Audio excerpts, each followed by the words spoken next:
ನಮಸ್ಕಾರ ವೀಕ್ಷಕರೇ, ನನ್ನ ಯೂಟ್ಯೂಬ್ ಚಾನೆಲ್ಗೆ ನಿಮಗೆ ಸ್ವಾಗತ. ಇವತ್ತು ನಾನು ನಿಮಗೆ ಭೋಜ್ ಪತ್ರದ ಮೂಲಕ ಹೇಗೆ ವಶೀಕರಣ ಮಾಡಿಕೊಳ್ಳುವುದು ಎಂದು ತಿಳಿಸಿಕೊಡುತ್ತೇನೆ. ಭೋಜ್ ಪತ್ರದ ಮೂಲಕ ಒಂದು ಚಮತ್ಕಾರಿ ವಶೀಕರಣ ಆಗುತ್ತದೆ. ಈ ತಂತ್ರ ಮಾಡುವುದಕ್ಕೆ ಯಾವುದೇ ರೀತಿಯ ಮಂತ್ರ ಬೇಕಾಗುವುದಿಲ್ಲ.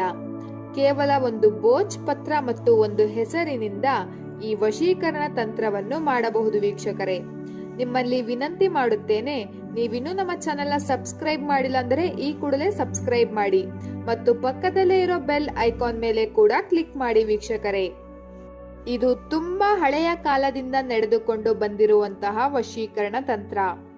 ನಾನು ಹೇಳಿಕೊಡುತ್ತಿರುವ ಈ ತಂತ್ರವನ್ನು ನೀವು ಮಾಡಿದರೆ ಸಾಕು, 99% ನಿಮಗೆ ಒಳ್ಳೆಯ ಪ್ರತಿಫಲ ಸಿಗುತ್ತದೆ. ತುಂಬಾ ಜನರು ಈ ತಂತ್ರವನ್ನು ಮಾಡಿ ಇದರ ಉಪಯೋಗವನ್ನು ಪಡೆದುಕೊಂಡಿದ್ದಾರೆ. ವೀಕ್ಷಕರೇ, ಈ ತಂತ್ರವನ್ನು ಪತಿ ಪತ್ನಿಗೆ ಮತ್ತು ನಿಮ್ಮ ತಂದೆ ತಾಯಿ ನಿಮ್ಮ ಮದುವೆಗೆ ಒಪ್ಪಿಗೆ ಕೊಡುತ್ತಿಲ್ಲ ಅಂದರೆ ಈ ತಂತ್ರವನ್ನು ಮಾಡಬಹುದು. ವೀಕ್ಷಕರೇ, ಈ ತಂತ್ರವನ್ನು ಮಾಡಿ ಅವರನ್ನು ನಿಮ್ಮ ವಶ ಮಾಡಿಕೊಳ್ಳಬಹುದು. ವಿಡಿಯೋದಲ್ಲಿ ತೋರಿಸುತ್ತಿರುವುದೇ ಭೋಜ್ ಪತ್ರ. ಈ ಭೋಜ್ ಪತ್ರ ಒಂದು ಪೇಪರ್ ತರ ಇರುತ್ತದೆ. ಬನ್ನಿ ವೀಕ್ಷಕರೇ, ಈ ವಶೀಕರಣ ಹೇಗೆ ಮಾಡುವುದು ಮತ್ತು ಯಾವ ಸಮಯದಲ್ಲಿ ಮಾಡಬೇಕು ಮತ್ತು ಯಾವ ರೀತಿಯಾಗಿ ಮಾಡಬೇಕು ಎಂದು ನೋಡೋಣ. ಈ ವಿಡಿಯೋವನ್ನು ಪೂರ್ತಿಯಾಗಿ ನೋಡಿ ವೀಕ್ಷಕರೇ.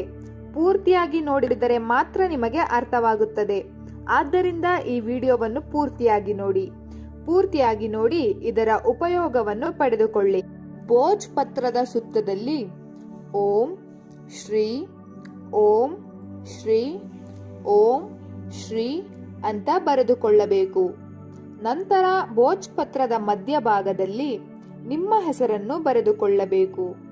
ನಿಮ್ಮ ಹೆಸರನ್ನು ಬರೆದುಕೊಂಡು ಅದರ ಕೆಳಭಾಗದಲ್ಲಿ ಸ್ವಸ್ತಿಕ್ ಚಿಹ್ನೆಯನ್ನು ಬರೆದುಕೊಳ್ಳಬೇಕು.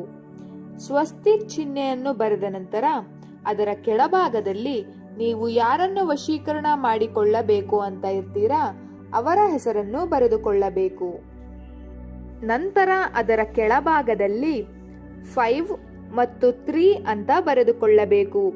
ನಾವು ವಿಡಿಯೋದಲ್ಲಿ ಹೇಗೆ ತೋರಿಸುತ್ತಿದ್ದೀವಿ ಅದೇ ರೀತಿಯಾಗಿ ಬರೆದುಕೊಳ್ಳಬೇಕು. ವೀಕ್ಷಕರೇ, ನೀವು ಬೇಕಾದರೆ ಇದನ್ನು ಸ್ಕ್ರೀನ್ ಶಾಟ್ ತೆಗೆದುಕೊಳ್ಳಬಹುದು. ವೀಕ್ಷಕರೇ, ಈ ತಂತ್ರವನ್ನು ಗುರುವಾರದಂದು ಅಥವಾ ಶನಿವಾರದಂದು ಮಾಡಬೇಕು. ವೀಕ್ಷಕರೇ, ನಂತರ ಆ ಭೋಜ್ ಪತ್ರವನ್ನು ಫೋಲ್ಡ್ ಮಾಡಬೇಕು.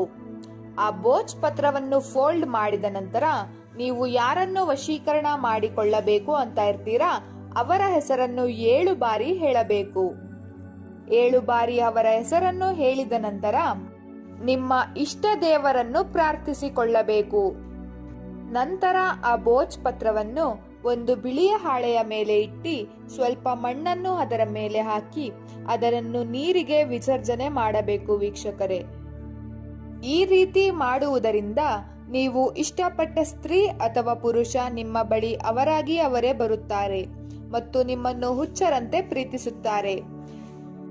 ನೀವು ಈ ತಂತ್ರ ಮಾಡಿ ಇದರ ಉಪಯೋಗ ಪಡೆದುಕೊಳ್ಳಿ. ವೀಕ್ಷಕರೇ, ಆದರೆ ದಯವಿಟ್ಟು ಈ ತಂತ್ರವನ್ನು ಕೆಟ್ಟದ್ದಕ್ಕೆ ಬಳಸಬೇಡಿ, ಒಳ್ಳೆಯ ಉದ್ದೇಶಕ್ಕೆ ಬಳಸಿ ಅಂತ ಹೇಳ್ತಾ ಇವತ್ತಿನ ಈ ವಿಡಿಯೋವನ್ನು ಮುಕ್ತಾಯ ಮಾಡೋಣ. ಈ ವಿಡಿಯೋ ನಿಮಗೆ ಇಷ್ಟ ಆದ್ರೆ ಲೈಕ್ ಮಾಡಿ, ಶೇರ್ ಮಾಡಿ ಹಾಗೂ ಕಮೆಂಟ್ ಮಾಡಿ. ನೀವಿನ್ನೂ ನಮ್ಮ ಚಾನೆಲ್ಗೆ ಸಬ್ಸ್ಕ್ರೈಬ್ ಆಗಿಲ್ಲ ಅಂದರೆ ಈ ಕೂಡಲೇ ಸಬ್ಸ್ಕ್ರೈಬ್ ಆಗಿ. ವಿಡಿಯೋ ನೋಡಿದ್ದಕ್ಕೆ ಧನ್ಯವಾದಗಳು.